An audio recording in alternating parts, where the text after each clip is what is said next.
You're listening to The Wrap, a Warren Averett podcast for business leaders, designed to help you access vital business information and trends when you need it, so you can listen, learn, and then get on with your day. Now, let's get down to business. Well, hello, and welcome to another episode of The Wrap podcast. Glad to be back with you today for episode 65. Today, we're going to be talking to some of our experts in the government contracting space. Look forward to having their expertise come through on the discussion. Look forward to what that's gonna be. But today, my co-host for this podcast is Jessica Giuliano. Jessica, glad to have you back with us today.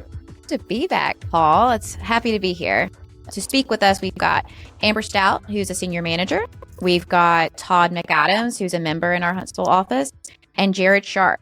You guys, we'd love to hear just a little bit about what y'all do, your career with the firm, and tell us a little bit about yourselves. So my name's Amber Stout, and I work with Government Contractors. We really focus on consulting, keeping them out of trouble with DCAA. That's very important, and just all the different accounting and year-end needs that they have. My name is Todd McAdams. I'm a member here in our Huntsville, Alabama office and help lead our government contracts practice group. I've worked with government contractors since 2001, so a little over 20 years at this point, mainly in public accounting, but also in industry sat on that side of the fence, so understand all the nuances of what our contractors are going through on a daily basis. And as Amber mentioned, help our clients navigate the complexities of working with the world's largest customer. So our United States largest customer. There you go. Jared. Yeah, thanks, Jessica. So I'm Jared Sharp in the Huntsville office. Member, been with the firm since 2005 and focus my practice in tax, mainly with technology companies, GovCon companies, and spend a lot of time with the R&D tax credit, which we're going to get into here in a little bit. Well, good deal. It's good to have all of y'all with us today. And this series of episodes, we have been talking to some experts within different industries. And obviously, government contracting, the GovCon industry has a lot of unique challenges, opportunities that maybe others aren't facing. So, Todd, do you want to start us off with, what are some of those challenges or opportunities that this industry faces? Sure. Thanks, Paul. As I mentioned previously, there's a lot of complexities doing business with the U.S. government. So, number one is the compliance requirements that are inherent to doing business with the government. And that's one of our specializations, as Amber mentioned, helping contractors navigate those, make sure they are ready to do business with the government. I would say that's probably one of the number one items that we get calls about. Are we ready to take on this contract to work with the government? Is our accounting system ready? Do we have policy and procedures in place? And those types of things. I would also say, political climate is, always changing, does affect the defense industry. So there's certainly that is a concern on our clients' minds. And then from an opportunity standpoint, they're obviously in the defense industry, war overall is not good, but in the industry that does obviously heighten the need for what our customers, clients are providing to the warfighters in the world. So that's certainly an opportunity. Thank you, Todd. That was a great summary, and we had some particular topics we'd like to just kind of hone in on. I know, Jared, you mentioned the R&D, credit. I know R&D 174. You want to kind of give us a little insight into how that affects your clients? Yeah, certainly. And the government contracting industry is probably unique in that they have some kind of challenges with the way their contracts are structured and who's actually on the hook, so to speak, for the R&D that's being done. And this 174, that 174 references a IRS code section that has been in the code for a long time, but it got new life, so to speak, in 2017, actually, with the Tax Cuts and Jobs Act that was introduced under the Trump administration. But it was not to take effect until 2022. And so it didn't get a lot of publicity at the time when the Tax Cuts and Jobs Act came about. This particular code section that dealt with the research and development expenses was not highly publicized. It wasn't talked about. It was actually a revenue generator for the tax side. So a lot of the Tax Cuts and Jobs Acts were tax cuts. This was one way they had to balance the budget, was to put in some revenue generators there, right, for the tax side. So this obviously didn't get the headlines because it made people pay more in taxes. And so that was not something they talked about back in 2017 when that bill was introduced. But it did take effect in 22. And so here we are, obviously, almost through the year of 23. And we've gone through one round of filing tax returns, with this being the law for 22. And it was very clear that there was not a lot of people that were ready for this, including, I think, most practitioners, right? I mean, we were under the assumption most of the time that it was going to be overturned, that this bill would not see the light of day, that the Congress would act and make this provision go away. Mm-hmm. That was all the talk you heard in 22. And we got through 22 and came and went, and that didn't happen. And then even into early 23, we heard, well, it's going to still be overturned. And so people weren't really giving it the attention that I think it needed, even though it had been out there. And a law as of 2017 took effect in 22. And so now here we are, at the end of October, and we're sitting here with a law that's on the books that's still being discussed in Congress and being overturned, but we've got one tax filing dealt with that had to have this in it. And so basically what it is that if you have research and development expenses, you're required now to capitalize those for tax purposes and amortize them over a 5-year period if they're U.S. based, or a 15-year period if they're foreign based. And there's a lot of confusion because we've had the R&D tax credit out there for a long time, and this does kind of piggyback off of the R&D tax credit, but it's not mutually exclusive, in that if I take an R&D tax credit, well, this provision clearly applies, but if I don't take an R&D tax credit, this provision may still apply. So it's definitely a game changer for how, because in the past, all these expenses could be deducted. So there were immediate deductions, 100% deductions. Now we're looking at a 5-year amortization or a 15-year amortization. And it's a big deal for taxpayers to have to pick up that in their essentially reduction of their expenses and amortize those over a period of time versus being able to have immediate deduction. So we're seeing a lot of increased tax bills as a result of that. A lot of people paying more taxes as a result of this provision. And your government contractors are no different. The only nuance there is, and it's still a little bit unclear because we're still waiting on IRS guidance, but is contracts or R&D done under contract. And so does that apply to this provision or not? From what we've done in the past on R&D tax credit, it's pretty clear that you can take an R&D tax credit related to firm fixed price work that's being done under contract. But if it's T&M or cost plus type work, it's not allowed for the R&D tax credit. Well, under this 174 provision, it's a little bit unclear, does that same guidance follow here or not? And so while definitely think it follows to your firm fixed price efforts and your internal R&D efforts, there's still some question on, do I have to pick this up in my 174 cost if I'm doing T&M work or cost plus work where I'm not really at risk, so to speak, for the financial piece of this, but I'm doing R&D under those contracts and I'm being paid for it. Want to receive a monthly newsletter with wrap topics? Then head on over to warrenaverett.com/the wrap and subscribe to our email list to have it delivered right to your inbox. Now, back to the show. Yeah, so on the 174 provisions, the 22 tax returns, like I said, have come and gone, and that was part of those filings. But there was not a lot of guidance from the IRS on how to even treat some of these expenses for this 174 provision.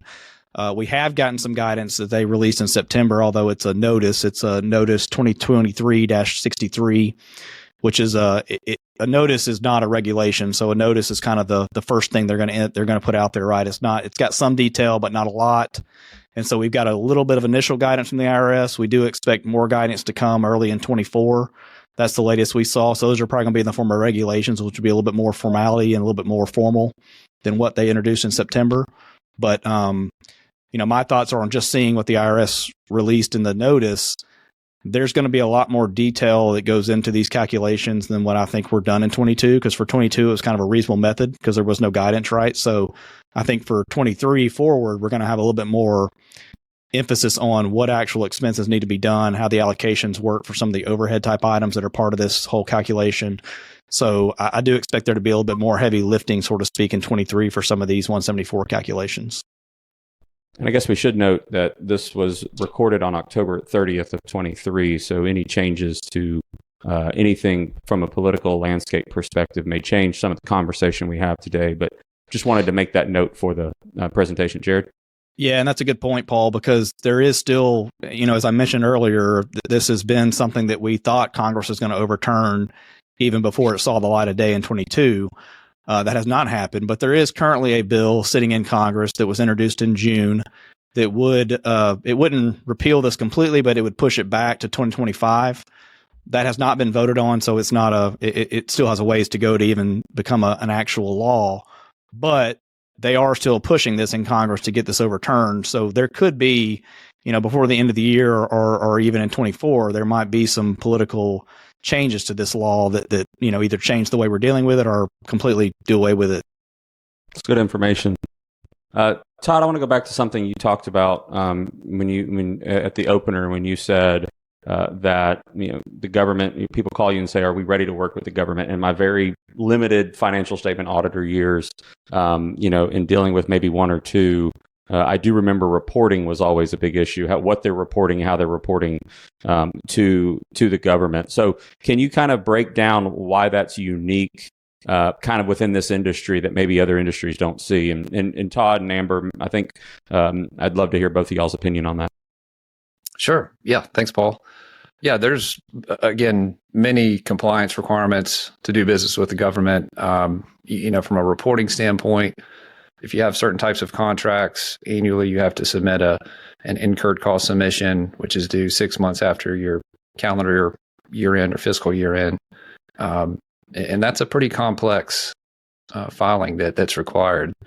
And we help with those, help contractors complete those and file those. But I guess backing up, there's a lot of information you have to capture to populate those types of filing requirements. So that's where the accounting system comes into play to make sure you're tracking costs in direct buckets, indirect buckets, segregating those and allowable versus unallowable expenses. And one of the misconceptions with a lot of our contractors is that, okay, well, I've got this certain accounting system and it's DCA approved. Well, that's not necessarily the case. If you have a certain product that's commonly used in the GovCon industry, that's great, but the system has to be set up and operate in a proper manner. So, and to add to that, many of our clients, each contract is unique in the requirements, and some contracts don't require incurred costs. Some require more. They require different areas to be tracked along with the ability to propose on future legs of the contract. So, like I said, it's really important to review each contract. Each Department of Homeland Security might have different requirements than, say, SOCOM, so it's just really important for them to read and understand each contract.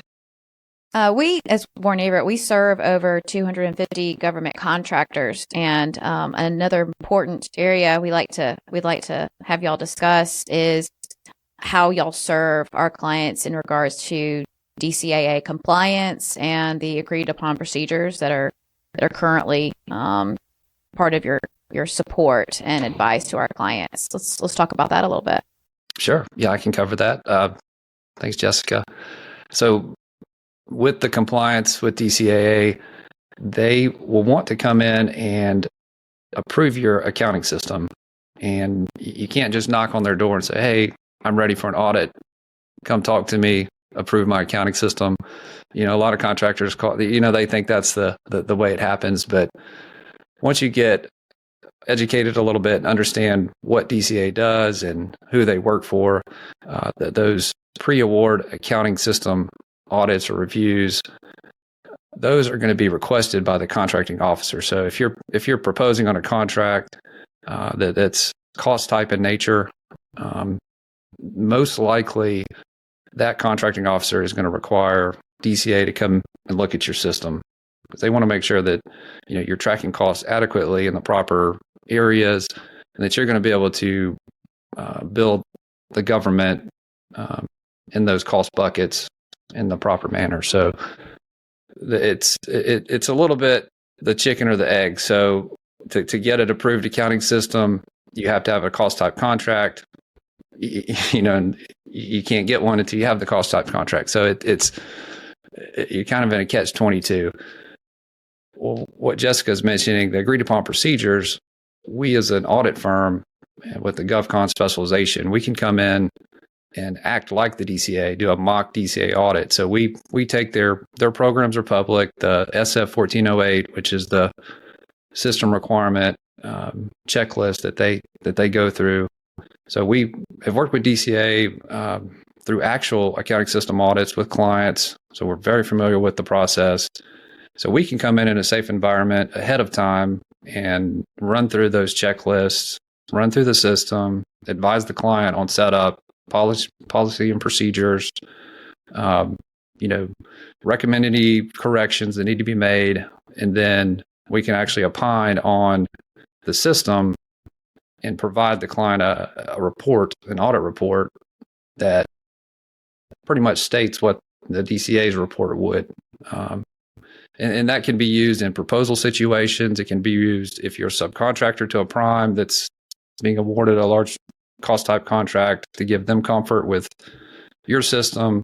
Because we get calls on this frequently as well, where a large prime contractor will call a small business, hey, we want to come look at your system to make sure it's adequate. Well, it's a very competitive thing. You don't want to open your books to other contractors in most cases. So a lot of times they'll accept a audit report from a CPA firm covering that adequacy. And we've even had clients come to us, are we ready to go for a cost plus? They want to know before they ever step foot in that door, can we do this? Are we prepared? What do we need to do? What infrastructure do we need to change in order to be competitive? So sometimes it's just a comfort letter for the board or ownership. Yeah, and I'll add, the sooner that you start thinking about an accounting system and having it approved, the better. So, and we can actually do these agreed upon procedures on the design of the system. So it doesn't even have to be operational yet. So we can help on the very front end structure the system, the policies, and actually issue that design adequacy report. And then we can always follow it up with an operational test, if needed. So you talk about, Amber, I want to go back to when you've worked with some of those clients. I know y'all work with a lot of clients kind of throughout the year. What are those top two things that when they're doing that assessment, that initial assessment, do I want to get into this? What are the kind of top two things that you usually see that they have to correct before they're ready to jump into it? Top two things, definitely. No, that's a good question. Policies and procedures. Everybody in your company, your 10, 20 person company knows what you do when XYZ occurs, but you have to have it written down. DCAA is going to want to audit you on that policy. They don't care if everybody knows it by memory. They want to see that. So that is something that when we come in, a lot of them don't have written policies, and we help them or we have templates for them. And then the other thing is internal controls. Everyone has access to the checkbook. Everyone can write a check, and DCAA wants to see that control. The person who's writing the checks also reconciles the bank account. Just those simple things. As a small business, everybody's wearing 1,000 hats, and it's really easy to forget that as you grow, you've got to control, and they want to see that you're capable of being fiscally responsible. So probably just put some minds at ease, because if there's 100 people listening to this, I bet you half of them said, "Oh, that's me," right? And so they need to know they're all in kind of a similar boat, right? Absolutely. Yeah. When you first start, you get your first contract. It might be just you or you and one employee. It's not necessary at that time. And then they love what you do. They love the service you provide. They're like, bring me another employee, build me another widget, whatever. And suddenly you're 10, 15 people and you haven't had time to slow down to even think about infrastructure. So reaching out and talking to your consultant, your firm, hey, what can I do to prepare for growth? It's a good first step. And Amber, I'll add on to that. Those are great points. The opposite side of that, I've seen where a new contractor or small business will have, Googled policy and procedures for a GovCon, and they have put something in place, and maybe it's a pretty expansive policy and procedure, but you can have the greatest policy and procedure on paper if it's not what's actually happening in your daily operations. That's not good. So DCA certainly wants to see the policy procedure, but also, as Amber mentioned, those being lived out each day. Jared, from a tax side, kind of the same question. When people are getting into this, what are some of the pitfalls they find themselves from a tax perspective, not just R&D, but any?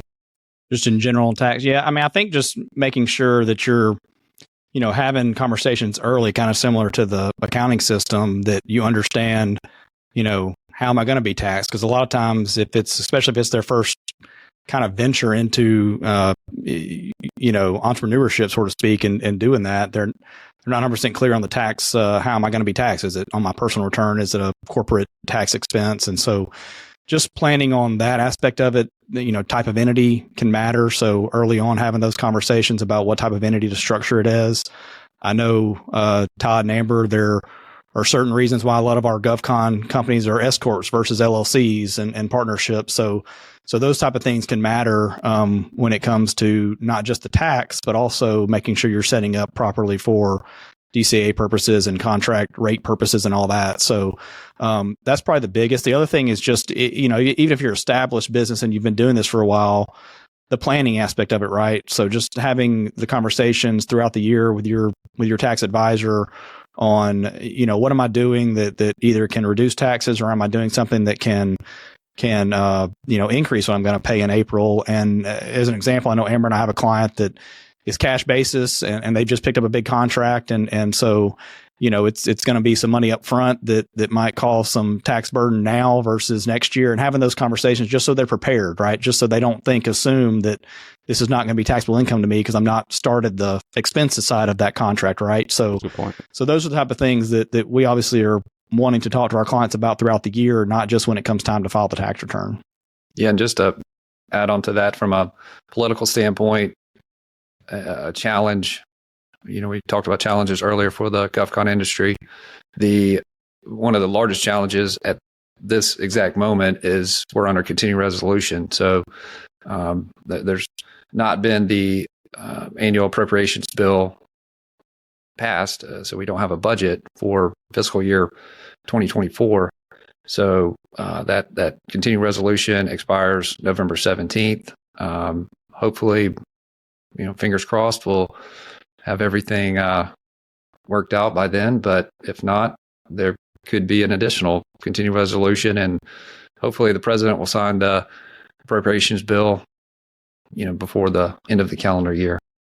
I wanted to add back to the opportunities. As Todd said, none of us want to see a war, but when this happens, it does create opportunities for those here. One of my clients won a contract to produce something they were producing in Ukraine. The government couldn't live without it, and it was an opportunity we weren't expecting. And of course, unfortunately, it came to us and we were able to take advantage of it. So as a small contractor, they had prepared with their budget and forecasting and were ready to take on unforeseen projects. Yeah, and to tie that in, Amber, with Jared's comments on R&D, a lot of times in uncertainty with wartime efforts and support to other nations, the U.S. has to reallocate or shift funds from R&D expenditure to those types of support efforts. So We do see,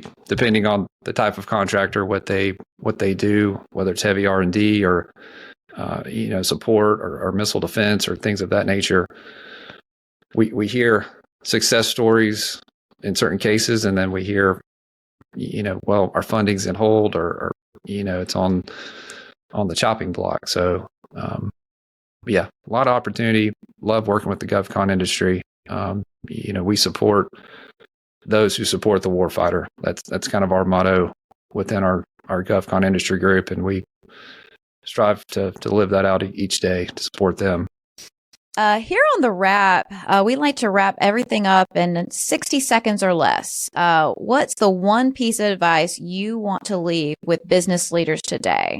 I think just to go back and touch on, don't wait until you have to have, one of these compliance requirements solved.